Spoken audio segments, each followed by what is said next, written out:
النص القرآني ينقسم الآيات الموجودة فيه تنقسم قسمين. فما قسم متعلق بالعبادات وفما قسم متعلق بالمعاملات. وشنو اللي ما فيهوش اجتهاد واللي فيه ما نحكوش عليه كي نحكوا على تجديد خطاب الدين؟ هو كل ما هو متعلق بالعبادات. اليوم ما نجموش نحن باش نناقشوا مثلا قواعد الاسلام الخمسه، ما نجموش اليوم شنو نقولوا فهم نيات نجتهدوا في لا اله الا الله محمد رسول الله الشرط ولا في الصلاه ولا في الزكاه ولا في الصوم ولا في الحج. هذه حاجات ما نجموش نجتهدوا ولا في الجهاد ولا الجهاد نجتهدوا فيه. حتى العلماء حتى العلماء كي نرجع نقروا خاطر نحن فين الاشكال؟ الاشكال كانوا اليوم عندنا قله اطلاع على موروث الحضاري الديني الشريعي هذا مثلا الدين مشكلة نحن الجامعات الاسلاميه الكل اللي اليوم تفتي وكان انت تسمع مثلا في نقاش هادئ وعلمي حول موقف مثلا الجامعات هذه من الفقهاء الاربعه وتشوف هل انهم عندهم علم او اطلاع على مكاتب ولا لا، تجد 80% من الناس اللي تتناقش معها ما تعرفش. بينما هم صاروا في مواضيع يمكن نحن ما نتصوروش انهم يحكوا فيها كما كان يحكي الاستاذ اللي كانت تطرح المواضيع هذه اليوم يمكن يكفروا في حين انهم هم يحكوا عليها عندهم 1000 سنه. فين الاجتهاد؟ الاجتهاد في المعاملات. انا نعطيك الامثله. الاسلام ولد حيا متجددا منذ اليوم الاول. بالدليل انا نعطيك مثلا في توليد معاذ بن جبل قاضيا على اليمن، وقت اللي سالوه قالوا له بما ستحكم؟ قال لهم بكتاب الله. ثم ان لم تجد قال بسنه رسوله. فان لم تجد قال لهم اجتهد رايي ولا اجتهد رايي ولا اتوقف. كي نمشوا فتره الخليفه الثاني عمر بن الخطاب. عمر بن الخطاب اجتهد في احكام يمكن بالمقاييس اليوم نتاع داعش يكفروا عمر بن الخطاب. كيف عمر بن الخطاب اجتهد فاش اجتهد؟ عمر بن الخطاب اجتهد في مواضيع المفروض لا يمكن بمنظور اللي نسمعوه اليوم او علماء اليوم لا يمكن الاجتهاد فيه اللي هي الحدود. هكا السرقه شنو عقوبته في الاسلام؟ قطع اليدين. قطع اليد. سيدنا عمر بن الخطاب جاء ابطل هذا الحكم.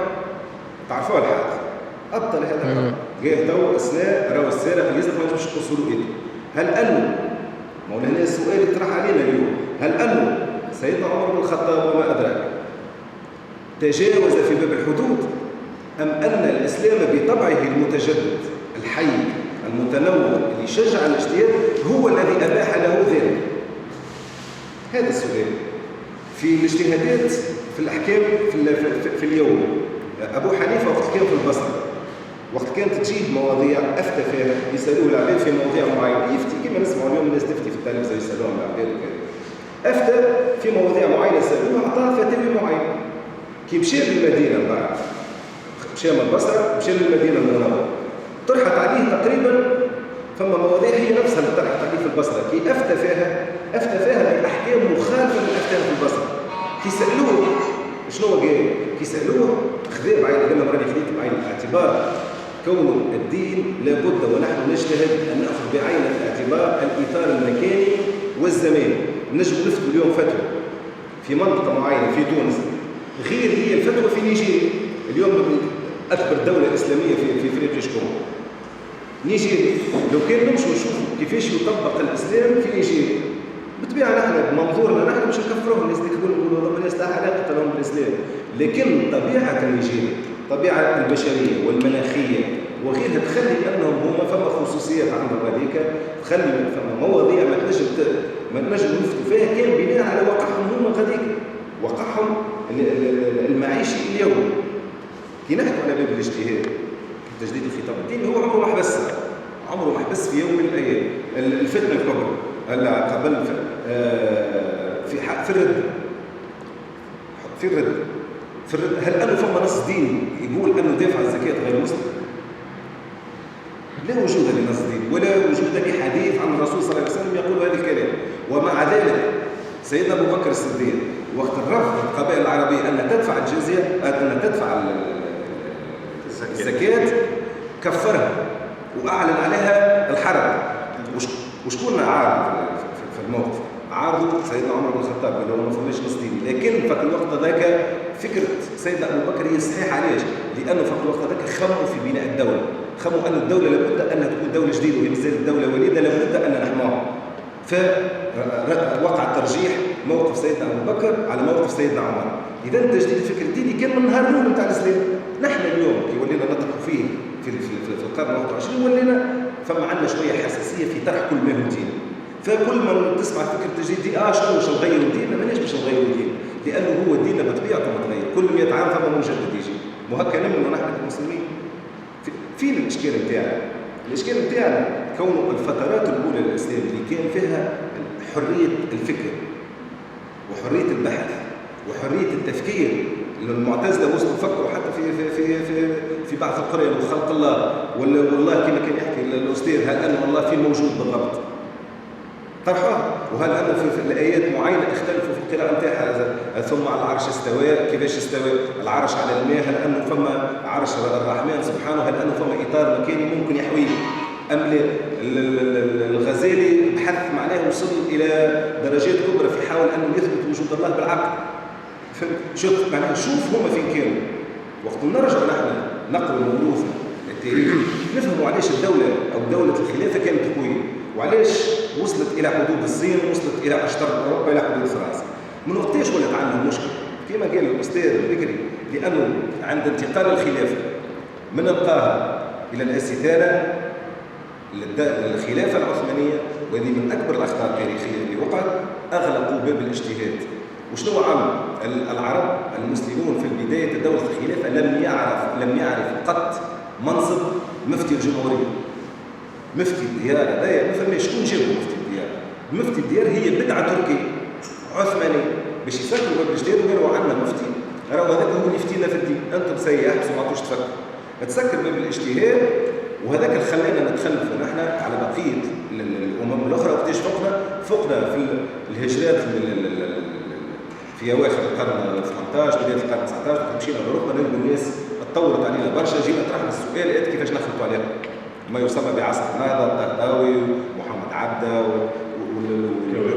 والكواكب والمجددين. وقتها فقنا وجدنا نلوجوا على الحلول. لقينا أنه من بين الأسباب اللي خلتنا نوصل للوضعية ذيك كوننا نحن أغلقنا باب الاجتهاد. فكيفاش باش نعاودوا؟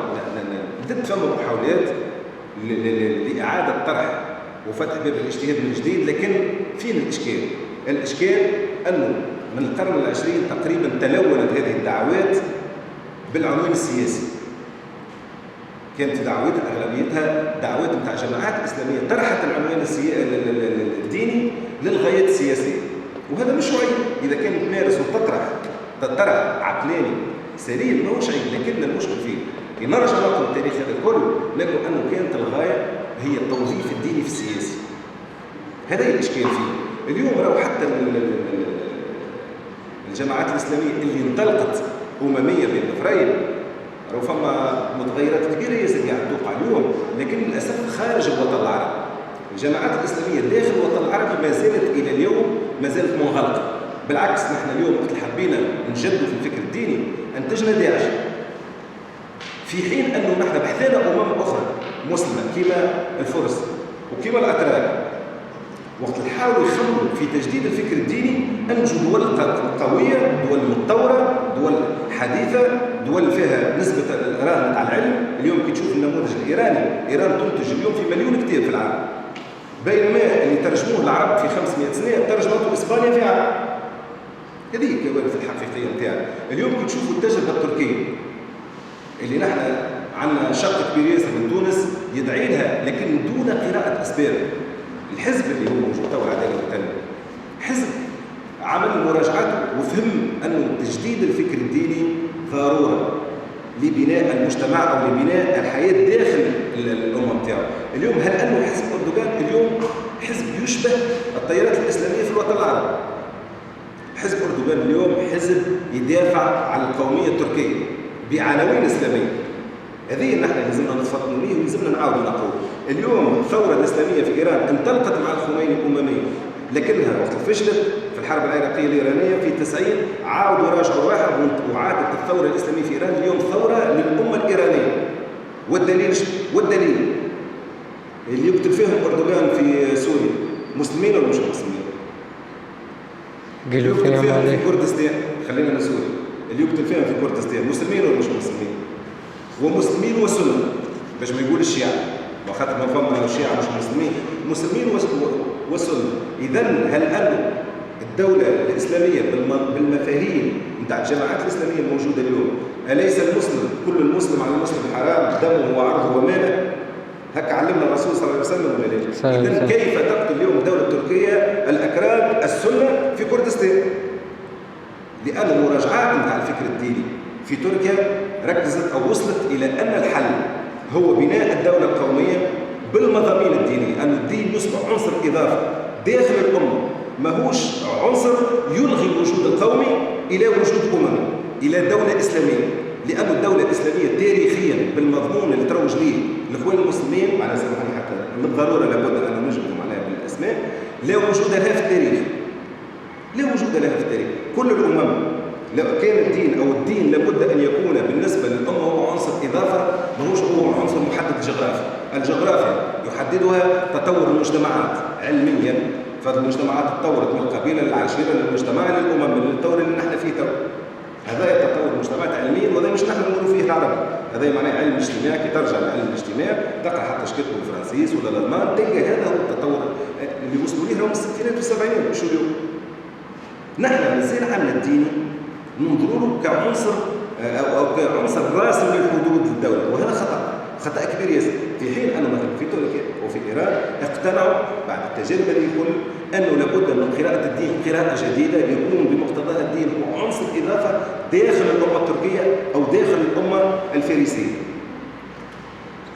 هذا التجديد، لانه راه تجديد الخطاب الديني ماهوش بالبساطه اللي نحن نحكي فقط على العبادات ونحطوا معناها نصلوا بالرفع ولا بالسبل ولا مش هذا برك، وانما يتجاوزوا والاهم والاخطر هي المضامين الحضاريه.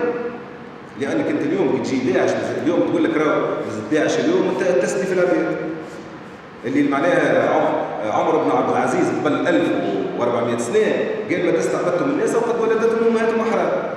شوف المفارقات، هذه المفارقات نتاعنا. كان تاريخنا يقول شيء وممارستنا نحن اليوم بالعنوان الديني المتزمت القراءة الحرفية تقول شيء آخر. إذا القراءة تجديد الخطاب الديني بالنسبة لي على الأقل نرى أنه على زوج مستويات، على المستوى الحضاري لابد منه ما فيهوش نقاش، وعلى مستوى زاد الممارسة وحملانه للآخر. لأنه راه فما حتى كان يسامحوني ما نختصر في هذا الموضوع لأنه متشعب برشا. راهو فما حاجه كثيره على الاخر، ونحن مشكلتنا ان ما نقروش برشا. راهو نرجع حط على اليوتيوب وشوف الفيديوهات توقعات الغرب لانتشار الاسلام. بالله تو يحكوا عن الجهاد، تو يلزمنا الجهاد وانتم تركتوا ركن الجهاد. هل انه تو الملايين المسلمه في فرنسا هل انه مشينا لها بالسيف اقنعناهم بدخول الاسلام؟ هل انه عشرات الالاف الموجودين تو في المانيا وفي بلجيكا وفي هولندا وفي الاسكندناف وفي امريكا ألمانيا. هل انه نحن مشينا لهم هضرنا بالجهاد؟ مو فما جهاد اخر. المسلم الصوره اللي حملها المسلم اللي مشى يعيش هذيك خلت الناس تجي للاسلام. مانيش في حاجه ان نحن باش نشدوا مشهد ونغمضوا عينيه والله اكبر ونذبحوه باش نقولوا لا اجوا للاسلام. ماهوش هذه الصوره، هذه الصوره. وهذه معناها قراءتي الشخصيه انه داعش وجبهة النصر وما لفها هي انتاج او هي نتاج مخابراتي لتشويه الاسلام ولا علاقه له بالاسلام. شكون يمشي فيها ضحيه؟ يمشوا فيها ضحيه الناس البسطاء اللي يمنوا اليوم راهو يلزمنا ننصروا الاسلام ويلزمنا نمشوا الجهاد هذوما يمشوا بساكن بسطاء ضحايا لمشروع هو اكبر. لانه كي نرجعوا نشوفوا التوقعات لاوروبا 2050 ما غير نهزوا لهم لا سيف لا قمر. 2050 70% من اوروبا ستكون مسلمه. ما غير لا حاربناهم ولا مشينا لهم ولا قلنا لهم جهاد، لا على سيوفه ولا حصن. فهمت؟ الناس هذه حطت الخطط نتاعها لان عارفه الخطر الجايه، حطت الخطط نتاعها لتشويه هذا الدين ولمنع المواطن الاوروبي انه يمشي للاسلام المعجب به. ها هي راهي الصوره نتاع الاسلام، صورته راهي داعش وراهي جبهه النصره، وإذا كانت انت تحب الاسلام هامره المسلمين. والدليل شوف اليوم وضعيه المسلمين في اوروبا، شوف وضعيتهم قبل 15 سنه وشوف وضعيتهم تو. المساله دقيقه على الاخر معناها ويمكن جلسه برك ما تكفيش الحديث فيها، لكن تجديد الخطاب الديني هو ضروره قصوى سواء كان على المستوى الحضاري او على المستوى السياسي. شكرا سي خالد. اعتقد ان التجاوب والتفاعل مع الشرط يزيد يشجع الجمعيات على أنها تنظم مزيد من المؤتمرات ومزيد من اللقاءات الحوارية اللي تتناول مواضيع ثقافية صرفة، واللي أعتقد أن الشباب بتعطش لها نظرا لافتقاره لها في تلك فترة دراسته ولا تجربته في الجامعة ولا ما قبل الجامعة. حكم كونه الوقت ضغط علينا ونحن خدينا الترخيص ال 11 لكن توها هي نصف الليل، أعتقد أن ننهي النقاش ونتعدوا لمفاجأة هي في الحقيقة، يعني عن الأخت أمل الورفلي بنت الجمعية نجحت في امتحان البكالوريا بمعدل ممتاز. ارتأت الجمعية أنها تكرمها في هذا اليوم في هذه المناسبة. تعمل واحدة فوتو.